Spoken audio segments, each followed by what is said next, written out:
Hello friends.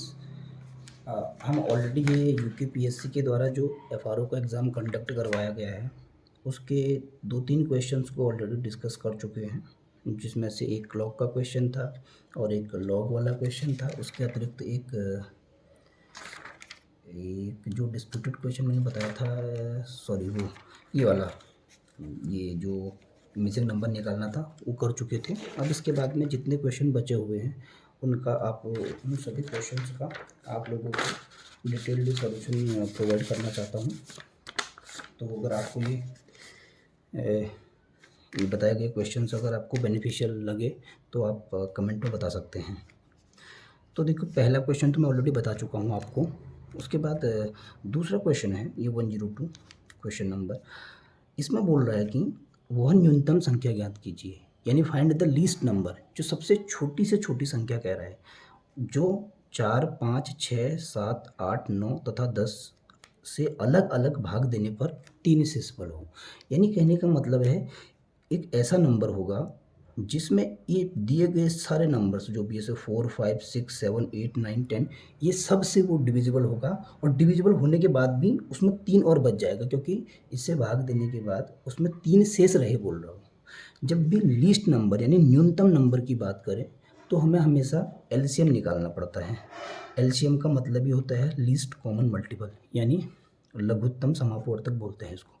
तो इसका LCM आप किसी भी तरीके से निकाल सकते हो। अगर आप बिल्कुल स्टार्टर हैं तो वही वाला मेथड जो बचपन से करते आ रहे हैं, डिवाइड रूल वाला, 2 2 जा 4, तो इसको आप 3 4 9 5 बेसिक मेथड से कर सकते हैं बिल्कुल।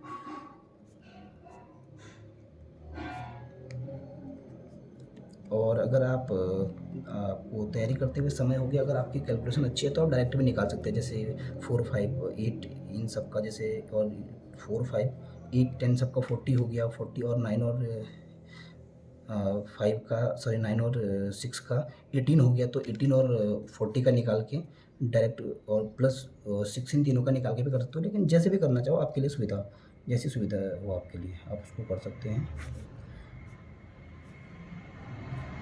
तो ये फिलहाल ये 3, 5, 5 से दे दीजिए 1, 1, 1, 7, 2, 3, 1, इसको फिर 7 से दे दो 1, 1, 1, सॉरी 1, 2, 3, 1।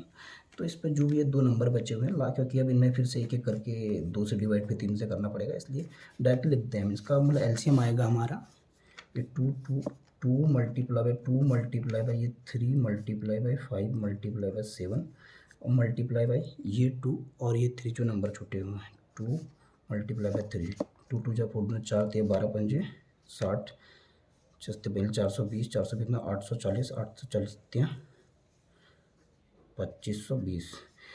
2520 एक ऐसा नंबर है जो इनका एलसीएम है, यानी 2520 एक ऐसा नंबर है जो इन सभी दिए गए नंबर्स के द्वारा डिविजिबल है। अब ये बोल रहा है कि 3 शेषफल रहे, इसका मतलब इसमें अगर 3 हम और ऐड करेंगे तो, क्योंकि 2520 तो डायरेक्ट डिविजिबल है इनसे, और जो 3 बचेगा रिमाइंडर बच जाएगा, शेष रहेगा, यानी इसमें 2530 इसका आंसर हो जाएगा। सो इसका आंसर बी, इसका आंसर करेक्ट।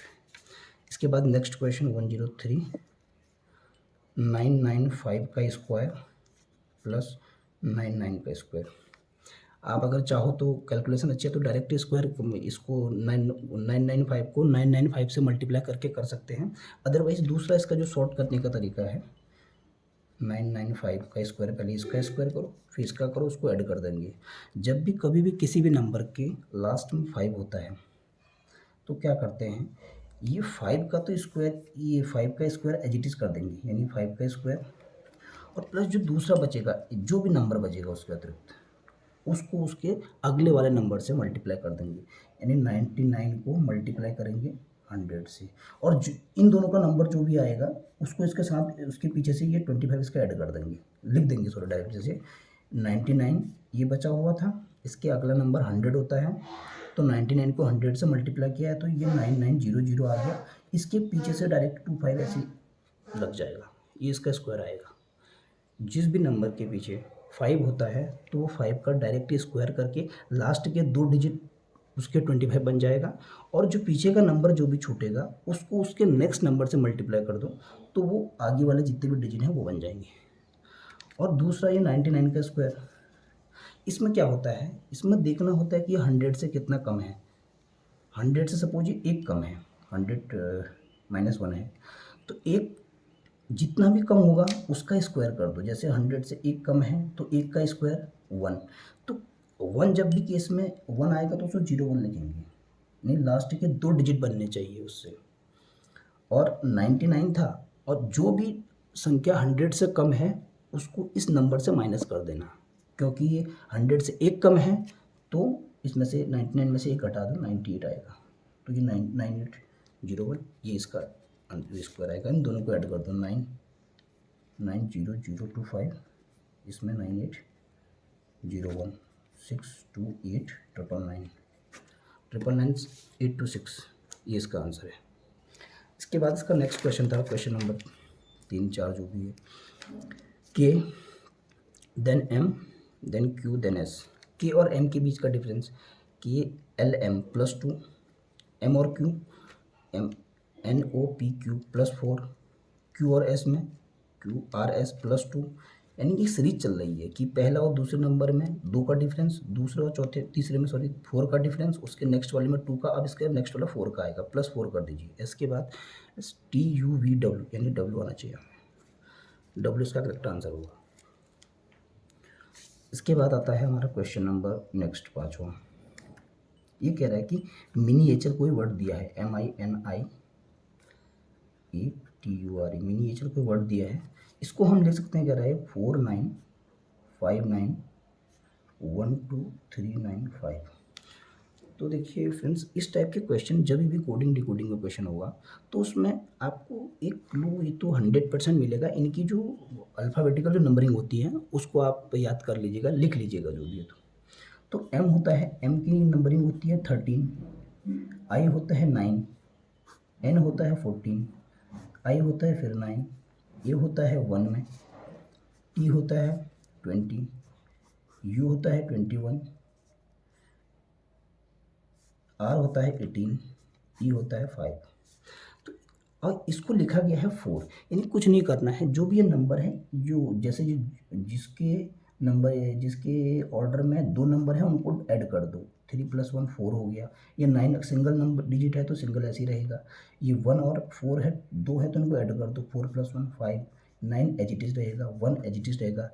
20 है, 2 + 0 कर दो, ये 2 आएगा। ये 21 है तो 2 + 1 करना, 3 आ जाएगा। और 1 + 8 9 और 5 एज इट इज़। यानी जो जो 2 डिजिट में है उन डिजिट्स को ऐड करके जो नंबर बनेगा वो लिख दीजिएगा, जो सिंगल डिजिट में है वो एज इट इज़ आ जाएगा। तो उसमें सेम इसी प्रकार प्राइवेट को क्या लिखेंगे, करा PRIVATE। पी का नंबरिंग होती है 16, आर होता है 18, आई होता है 9, ये वी होता है 22, ए होता है 1, टी होता है 20 = 5। तो अब ये सेम मेथड यहाँ भी अप्लाई होगा। ये 1 + 6 7, और 8 + 1 9, ये 9 एज इट इज, 2 + 2 4, ये 1 एज इट इज, 2 + 0 2 और 5, यानी 7994125, 7994125 इसका आंसर है। इसके बाद नेक्स्ट क्वेश्चन, इस पर दिया गया है संलग्न चित्र में यदि वृत्त C का क्षेत्रफल 9 पाई है, आपको पहले एक स्क्वायर दिया गया है, उसके अंदर एक सर्कल बना दिया गया है। सर्कल ऐसा बनाया गया है जो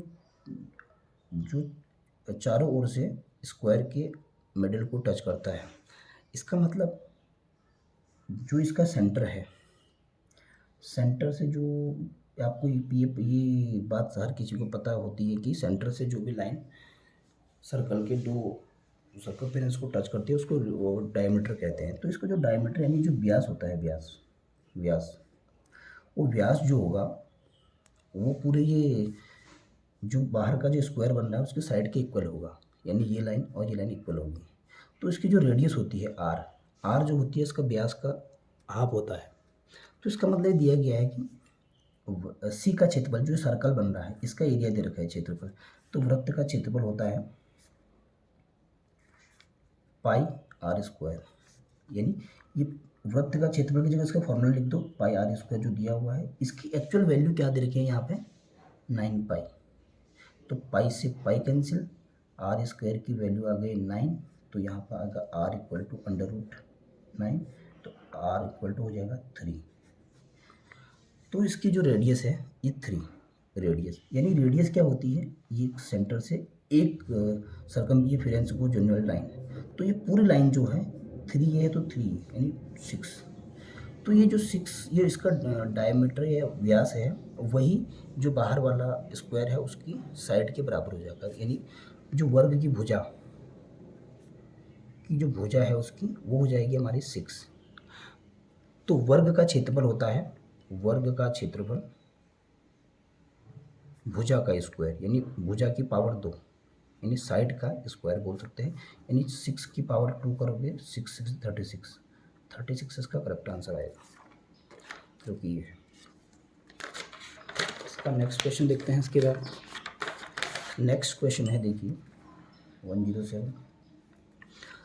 दो नल ए तथा बी एक टैंकी को क्रमशः 12 मिनट तथा 18 मिनट में भर सकते हैं। जो दोनों नलों को एक साथ खोल दिया जाता है। यदि 4 मिनट के बाद नल ए को बंद कर दिया गया, तब शेष टैंकी को भरने में बी को कितना समय लगेगा। तो इस टाइप के क्वेश्चंस को करने के लिए हमें ये पता है कि ये 12, ये 18, ये कोई टैंकी ए है, ये टैंकी बी है, क्योंकि हमें ये बात का बिल्कुल क्लियर है कि काम दोनों को सेम करना है। कहने का मतलब है टैंकी वो टैंकी भरनी है जो दोनों के लिए बराबर है। तो टैंकी में जो भी टैंकी का वॉल्यूम होगा दोनों के लिए सेम होगा। तो इस केस में कहते हैं कि कभी भी किसी भी चीज़ को इक्वल करने के लिए, यानी बराबर कोई चीज़ को लेके आने के लिए उसका एलसीएम या लॉसअपो निकालते हैं, एलसीएम। तो यहाँ भी निकालना 12 और 18 का एलसीएम, चाहे आप निकालना चाहो तो सीधे 36 आ जाएगा, लेकिन अगर वही बेसिक मेथड लगाना चाहो सीधे 6 से ही दे दो, 6 2 जा 6 3 जा, यानी ये 3 2 जा 6, 3 दूना 6, 6 6 का 36 इसका एलसीएम आएगा। तो ये क्या होता है, 36 जो नंबर है ये 36 टोटल है, टोटल वॉल्यूम है टैंकी का टोटल, क्योंकि यही वो नंबर है जो इसके लिए भी सेम है, इसके लिए भी सेम है। तो दोनों केस में सेम क्या होगा, टैंकी का वॉल्यूम, क्योंकि टैंकी में जितना चाहे ए भरे या बी भरे, टैंकी का वॉल्यूम उतना ही रहेगा जितना टैंकी है। तो ये क्या करते हैं, अगर ये 36 को मैं ये 12 से डिवाइड कर दूँ, पहले 36 को इससे डिवाइड करना यानी 3, और सेम 36 को ये 18 से डिवाइड कर देना, ये आएगा 2। तो ये क्या है, ये तो टोटल टाइम है, टोटल टाइम ये इस टैंकी को भरने में एक नल द्वारा लिया गया है, और सेम ये टोटल टाइम है जो टैंकी को बी के द्वारा भरने में लिया गया है। अगर टोटल वर्क को कभी भी हम टोटल नंबर से डिवाइड करें तो एक दिन का निकल जाता है कोई भी चीज़ है, चाहे टाइम एंड वर्क में एक दिन का कुछ काम निकालना चाहें, या इस केस में भी कह सकते हैं हम टोटल वॉल्यूम को टोटल इसकी ये नंबर ऑफ डेज से डिवाइड करेंगे तो एक दिन का निकल जाएगा। तो यानी नल ए एक दिन में ये 3 यूनिट भरता है, सेम बी एक दिन में ये 2 यूनिट भरता है। अब ये बोल रहे हैं कि यदि दोनों नलों को एक साथ खोल दिया जाए तो एक साथ खोलेंगे, साथ में एक दिन का, एक दिन मिनट है इसमें, मिनट की, एक मिनट में ये मिनट वाली बात हो जाएगी, यानी ये एक मिनट में इतना भरता है ये वाला नल ए, और ये बी वाला नल एक मिनट में हाँ 2 यूनिट भरता है। तो ये एक मिनट में ए प्लस बी कितना भरेंगे, एक का 3 + 2 यानी 5। एक मिनट में दोनों मिलके 5 यूनिट पानी भरते हैं। अब कह रहा है कि 4 मिनट तक तो दोनों चलते हैं, तो 4 मिनट में ए प्लस बी कितना भर देंगे, ए प्लस बी इक्वल टू, यानी 4 को 4 से मल्टीप्लाई कर दो, इसको 20 भर देंगे, यानी 20 जो यूनिट है उसका वॉल्यूम वो भर जाएगा। टोटल कितना था हमारे पास, टोटल था 36, इसमें से ये 20 अब निकल चुका है, अब शेष जो बचा, क्योंकि 36 में से 20 तो वो 4 दिन में दोनों मिलके भर चुके हैं, अब ये 16 जो बचेगा ये बचा हुआ है, और इसी को कौन भर रहा है अकेले, बी अकेले इस 16 को भरने में कितना टाइम लेगा। तो ये क्या होगा, बी द्वारा लिया गया समय किसको, ये शेष टैंकी को भरने में,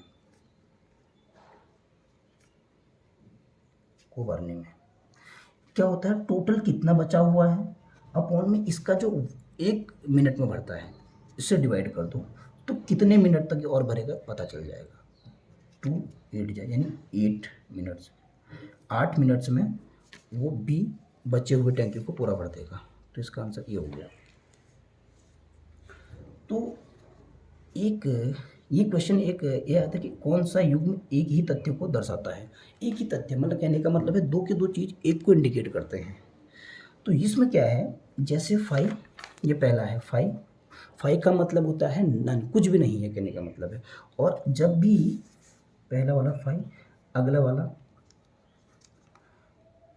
अगर ये ब्रैकेट के अंदर कोई 5 है, इसका मतलब है इसके अंदर एक एलिमेंट है, और 5 का मतलब है कोई भी नहीं है एलिमेंट, तो ये कंडीशन सेटिस्फाई नहीं करता।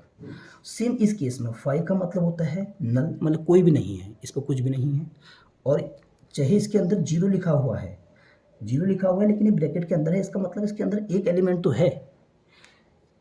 तो ये, और ये 5 का मतलब होता है नल, जो कोई भी नहीं है, तो इसमें एक और इसमें सॉरी इसमें 5 मतलब 0 और इसमें एक एलिमेंट है ऑलरेडी, तो ये भी नहीं बन सकता, ये भी गलत है। और इस कंडीशन में क्या है, ये 5 का मतलब होता है नल, यानी 0, कुछ भी नहीं है इसके अंदर, कोई भी एलिमेंट इसके अंदर प्रेजेंट नहीं है। और ये अगर खाली अगर सिंगल ब्रैकेट दिया जाए, इसका मतलब भी होता है इसके अंदर कोई भी डिजिट है 0 कुछ भी ना लिखा हो, तो ये भी नल को यानी 0 को डिसाइड करता है, यानी इसके अंदर भी कोई भी एलिमेंट नहीं है। तो ये दो के दो सेम हो गए, तो इसका आंसर सी को आप इसका आंसर आराम से लगा सकते हैं। इसके बाद नेक्स्ट क्वेश्चन, और जबकि इसे लास्ट वाले में क्या है, ये इसके अंदर भी एक एलिमेंट है इसके अंदर, तो ये ब्रैकेट के अंदर ये 5 वाले कंडीशन को सेटिस्फाई नहीं करता, ये इसका आंसर है सी वाला, ठीक है। क्योंकि 5 में, इस 5 का मतलब ही होता है नल, कोई भी एलिमेंट नहीं है जिसके अंदर, और यहाँ भी जो ब्रैकेट के अंदर खाली कुछ भी अगर ना दिया हो, तो ये भी नल को यानी 0 को डिसाइड, जिसके मतलब नंबर ऑफ जिसमें सेट्स कह सकते हो, कोई भी 0 को इंडिकेट करता है, तो ये दोनों इक्वल हो गए, सेम हो गए, तो यही इसका आंसर है। तो आगे है, उस मत को चिन्हित करो जो समूह से अलग है, मानी फाइंड द डिफरेंट वन, सबसे जो भिन्न है उसको अलग करना है हमें इसमें से। तो इसमें क्या हो रहा है, ब्राज़ील, चाइना, इंडिया, इन तीनों को देख के हमें कुछ एक ऐसा लगता है ब्रिक्स टाइप में, ब्रिक्स जो हमारा एक संगठन है जिसमें ब्राज़ील, रशिया, इंडिया, चाइना और साउथ अफ्रीका मिले हुए हैं, तो ये तीन के तीन इसमें लाई करते हैं, जैसे ब्राज़ील हो गया, चाइना हो गया, इंडिया हो गया। अर्जेंटीना एक अलग से ऐसा कंट्री है जो इस समूह में नहीं आता, तो अर्जेंटीना इसका हो गया राइट आंसर। तो अब इसके बाद तो फ्रेंड्स आज इसको यहीं पर समाप्त करते हैं, क्योंकि समय के अभाव के कारण। बाकी का अगर चाहे शाम को या कल तक जब भी समय मिले, तो मैं बाकी के जितने बचे हुए हैं इनको आपके सम्मुख इनका सॉल्यूशन दे दूंगा जल्दी ही। Thank you.